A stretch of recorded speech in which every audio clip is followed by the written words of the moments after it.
Years of overpricing and market saturation are finally catching up with the world's biggest luxury brand in a collapse that is oddly satisfying to see. For decades, this brand was the definition of untouchable, but today they're trapped in a nightmare of their own making, something known as the prestige paradox.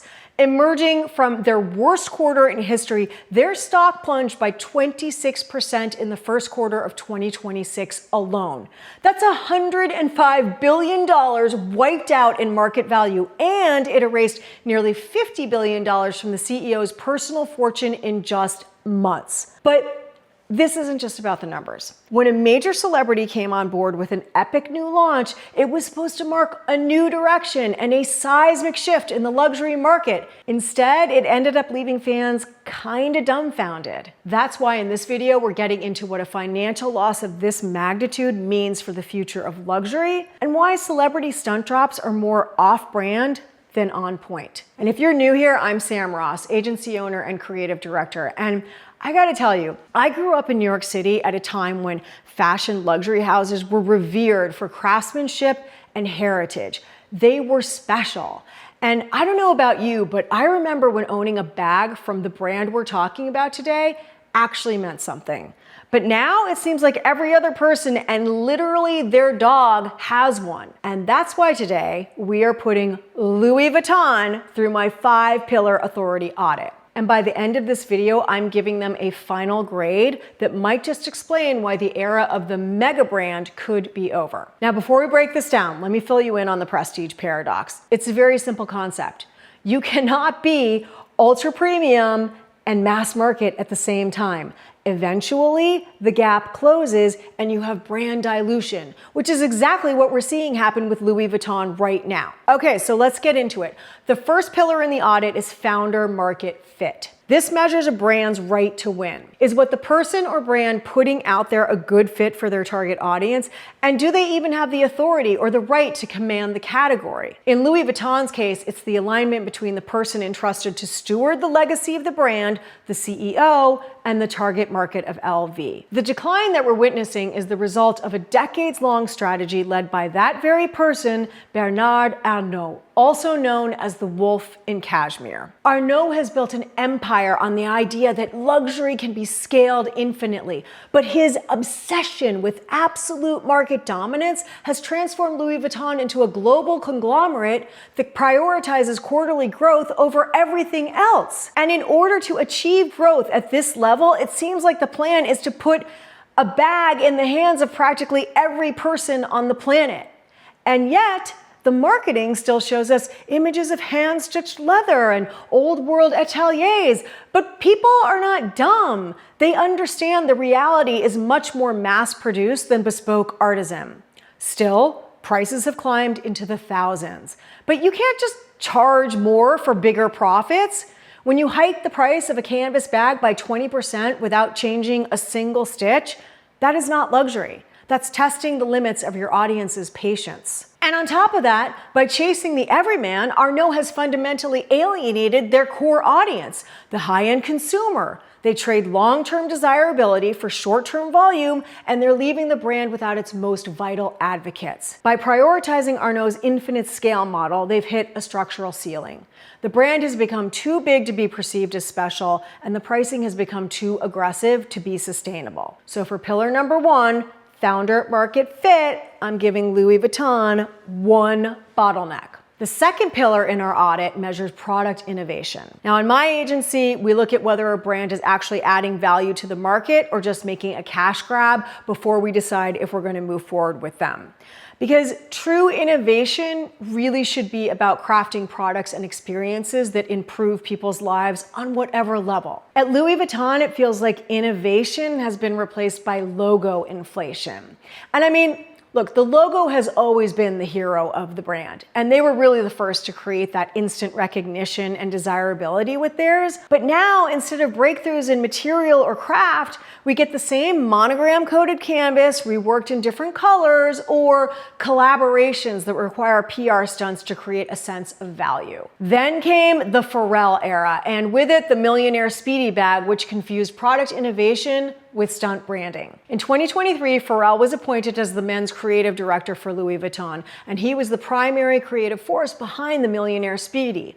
Heralded as the most expensive bag in the world, they took the classic LV shape, made it out of crocodile in wild colors, slapped diamonds and gold on it, and gave it a price tag of $1 million.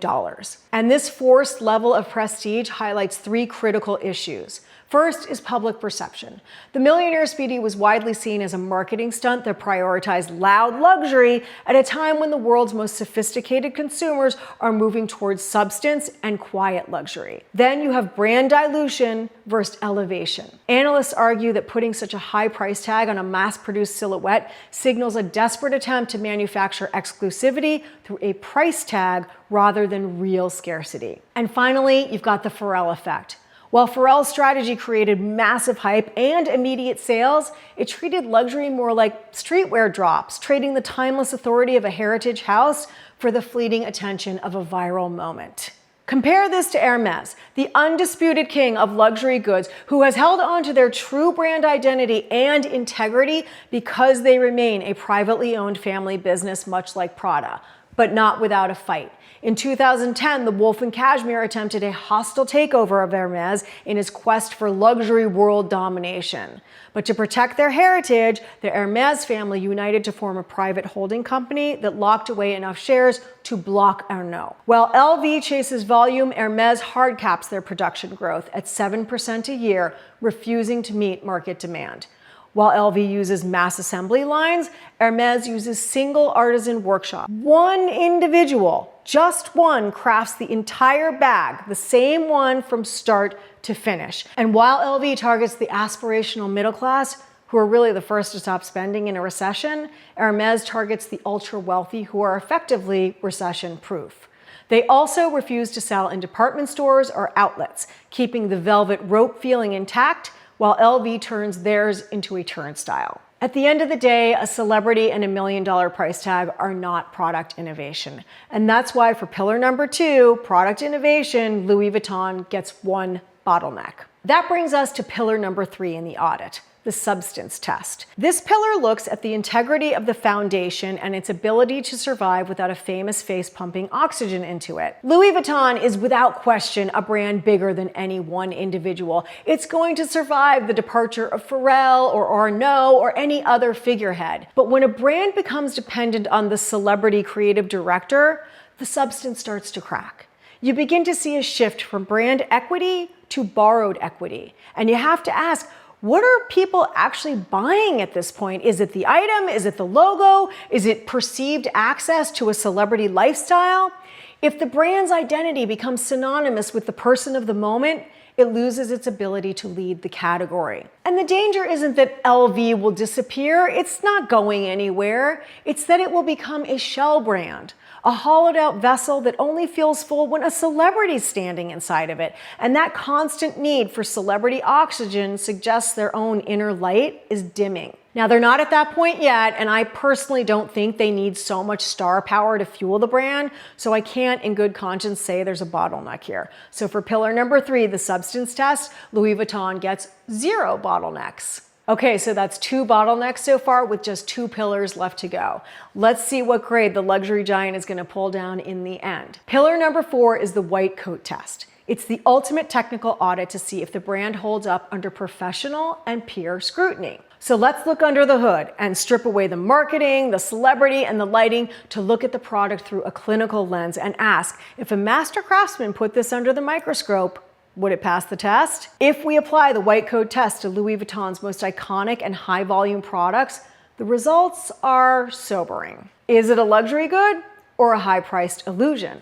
Take the never full and classic monogram Speedy bags. To the consumer, the monogram bags are synonymous with status. But under scrutiny, the truth is much more cynical. A professional audit reveals that you are paying $2,000 to $3,000 for a piece of canvas coated with PVC, industrial plastic. And it costs a fraction of what a calfskin leather bag costs to produce. Also, leather takes skill and craftsmen and time to work with. All of those things cost money. Canvas can be cut using machines and mass produced at record speeds. Saves a lot of money in the end, doesn't it? So if you took an LV monogram bag into the workshop of a master artisan, it wouldn't command respect for its craft. The white coat test reveals a massive gap between perceived value and intrinsic value. Now, to be fair, Louis Vuitton operates on two very different levels. There is the volume LV and the atelier LV, where you see the pinnacle of true French craftsmanship. But the issue isn't that they can't do high craft. Of course they can. It's that they're using the prestige of the high craft items to justify the price of the mass-produced ones. All right, so for pillar number 4, the white coat test, I'm actually not gonna give Louis Vuitton any bottlenecks for this. And here's why, hear me out. They're not dishonest about the materials they use. It's no secret, and if people wanna pay a premium price for basically the logo, well, that's on them. So 0 bottlenecks for this one. Do you agree? Do you disagree? Let me know in the comments below. Okay, that brings us to the 5th and final pillar, the loyalty life cycle. This might be the most important pillar in our audit because it's about brand loyalty, and that involves you and me. So this one's actually twofold. On the one hand, it measures the community architecture. Does the brand have a following that feels connected beyond just the founder or face of the brand? Or is it a parasocial cash out, a one-sided relationship designed to capture a fleeting cultural moment? On the other hand, it also looks at the return on emotion. Is the brand rewarding consumer loyalty with long-term value? Louis Vuitton is currently at a crossroads between being a horizontal heritage inner circle and a vertical aspiration trap. Historically, luxury was a self-sustaining ecosystem where collectors recognized each other through quiet luxury. There was that knowing glance, you're in the club. That was the community engine. But today, the architecture is shifting. By leaning heavily into celebrity-led stunts, LV is moving toward a cult of personality, where loyalty is tethered to the hype of the creative director du jour or famous face of the moment, rather than the enduring value of the house. And by prioritizing the thousandaires over the billionaires, the community architecture is starting to collapse. That bag is signaling entry-level access to the masses much more than exclusive taste to your peers. For the core collector, the return on emotion is vanishing. They don't want a global utility, they want a membership. When the club becomes too easy to join, who do you think are the first members to leave? The most valuable ones. By trading generational loyalty for cyclical hype, they're building a community engine that runs on the volatile, credit-dependent loyalty of the masses. And if the aura of exclusivity disappears, there is no horizontal community left to hold the brand up during a recession. Okay, so for pillar number 5, the loyalty life cycle, I'm giving Louis Vuitton half a bottleneck. They still have massive heritage, but the high net worth engine is smoking. Okay, so now for the fun part. What grade is luxury giant Louis Vuitton going to pull down? Well, after running them through all 5 pillars, we can see the premium paradox happening in real time. The brand has successfully transitioned from a house of craft to global dominance. But at what price? The founder market fit revealed current leadership prioritizes world domination over stewardship of the brand's legacy. The substance test revealed a brand that is currently on celebrity life support, and the loyalty life cycle revealed they're straddling 2 groups and playing a very risky game. With 2.5 bottlenecks, Louis Vuitton gets a final grade of C+. Not a complete failure. From a business perspective, the engine is still running at record speeds, and they're still the most recognizable luxury brand on earth. However, as a luxury brand in the traditional sense, one that creates future history and moves the needle of design, they got a lot of work to do. The plus is a nod to their heritage artisans doing the real craftsmanship, but they are increasingly being overshadowed by the Pharrell effect and the pressure for infinite growth. So what does this mean for you, the consumer? Well, if you're buying Louis Vuitton, you gotta ask yourself, am I buying the craft or am I buying the campaign? And if you really want a piece of history that holds its value, think about getting a vintage piece or save up and splurge for their high-end leather line. But if that feels too out of reach and you want to own a piece of that iconic brand one way or another and a lot sooner, well, that's okay too. Just realize you're participating in a brilliant marketing machine and not a masterclass in materials. And if you have a business, you don't have to have world domination to apply these same practices. If you want to take your brand through the 5 pillars, book a free strategy call in the link in the description below, and we'll identify the gaps in your business together. Also, check out my audit on the satisfyingly shocking collapse of Deepak Chopra and Peter Attia's brands next. I'm Sam Ross, and I will see you soon.